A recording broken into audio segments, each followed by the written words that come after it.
এই ছবি দর্শক দেখবে, সেই ছবি আমার কর্তব্য, সেই ছবিগুলো আমার করা। কিন্তু খিদে বলে একটা জিনিস থাকে, কি আমার নিজের কি ইচ্ছে, শুধু ইচ্ছে থাকলে হয় না, উপায়ও পেতে হয়। উপায়টা হচ্ছে ভালো গল্প। আজকে গল্প না হলে ছবিকে দাঁড় করানো খুবই ডিফিকাল্ট, এটা আমার মনে হয়।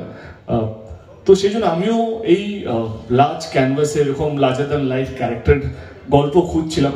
তো থ্যাঙ্কস টু রিনো এরকম একটা গল্প নিয়ে আসা, এবং সত্যি একটা বিশাল বড় মাউন্টিং এর ছবি ছিল সেই আজ থেকে 2 বছর আগে। এবং আমরা গল্প লেখাতে শুরু করি, এবং সত্যি কথা বলতে গেলে we have lots of writer in this so called খাদানের টিমে।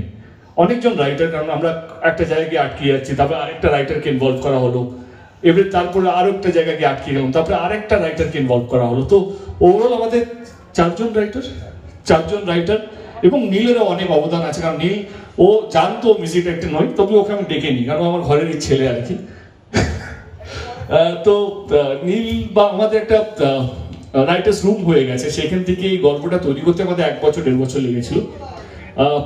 there was a time যখন 1 মাসের মধ্যে শুটিং শুরু হওয়ার কথা ছিল, তখন দেখা হলো শুটিংটা শেলফ হয়ে গেল, কারণ আমার যিনি ফাইন্যান্সার তিনি বললেন কি এটা বিশাল বড় মাউন্টিং এর ছবি, আমরা একটু পরে ভাবি, এখন মার্কেটটা একটু ভালো নয়, আমরা একটু welcome back to this project.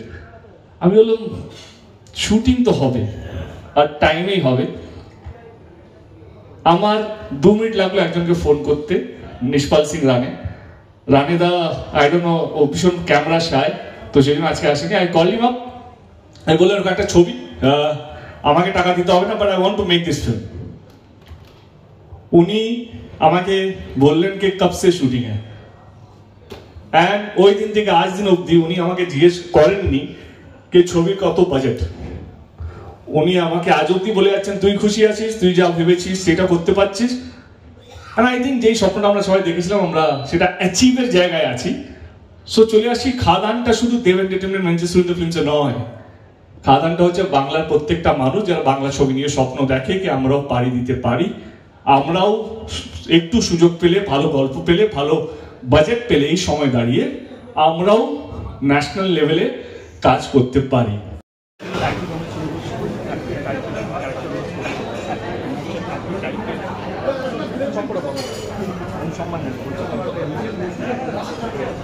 যে চায় সব কিছু নতুনভাবে করতে, সে চায় যে যখন আজকে 10 বছর পর যখন কথা হবে, তখন এই চরিত্রগুলো নিয়ে আলোচনা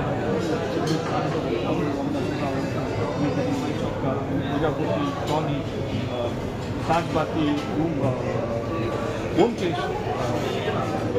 নানা মিটিং ছিল আগে করে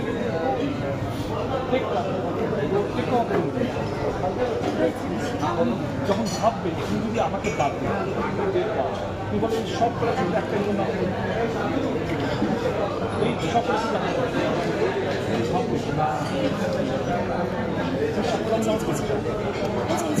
ওই সময় যে ছেলেটা ভালো বাংলা বলতে পারে,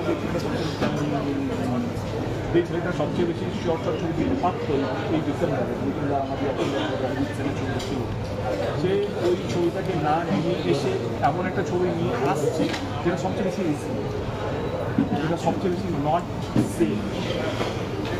কিন্তু আমার জন্য আমার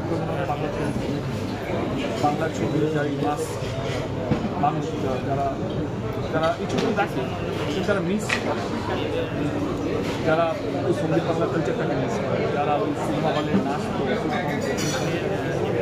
যারা সিনেমা হলের বাইরে সেই ছবিটা কিন্তু বেরোচ্ছে, এবং যারা আমাকে লাস্ট 5 বছর ধরে পাঠিয়ে রেখেছে আমাদের সকল মাল্টিপ্লেক ছবি, যারা সত্যি ভালো বাংলা ছবি করছে, তারাও যেন মিস আউট যাতে না হয়, তাদের জন্য একটা ভালো গল্প, যারা ডিলেট করতে পারে, যারা করতে পারে না, এটা হঠাৎ করে সাউথ বা বম্বে দিয়ে কপি করে, এটা সব কটার চরিত্র আমাদের বাংলার চরিত্র।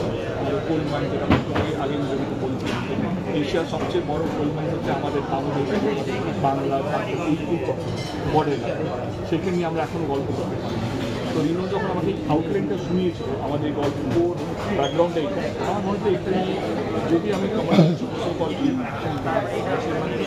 হচ্ছে extra dance, extra action, loud larger than life একটা চরিত্র, সেইটা যদি আমাদের